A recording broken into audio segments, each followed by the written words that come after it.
अस्सलाम वालेकुम नाज़रीन, रमज़ानुल मुबारक अपने इख्तिताम की तरफ गामज़न है, लेकिन इस बार फितराना कितना होगा और इसकी अदायगी का बेहतरीन वक्त क्या होगा। हमारे साथ मौजूद हैं कारी मोहम्मद अतहर रिजवी नक्शबंदी।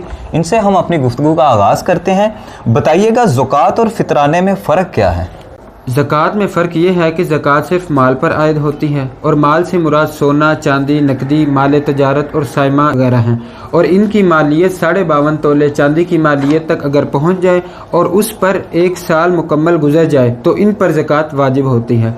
जबकि सदका फ़ितर में फ़र्क ये है कि सदका फ़ितर हर उस शख्स पर अपनी तरफ से और ज़ेरे किफ़ालत नाबालिग औलाद की तरफ से लाजिम होता है जो ईद उल फ़ितर के दिन यानी यकम शवाल को और इस्तेमाल से ज़ायद इतने सामान या माल का मालिक हो जिसकी मालियत 52.5 तोले चांदी की कीमत के बराबर या उससे ज़ायद हो। अगर हम अपने ही घरों का जायज़ा लें तो तकरीबन हर घर में इतना सामान तो मौजूद होता ही है कि जिस पर फितराना दे। जी अतर भाई, हमें बताइएगा कि इस बार फितराना कितना है।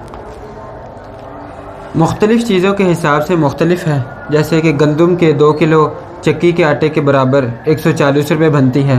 खजूर, किशमिश और जौ के हिसाब से मुख्तलिफ हो सकती है, और किशमिश के हिसाब से भी करें तो 2000 रुपये से ज़ायद नहीं।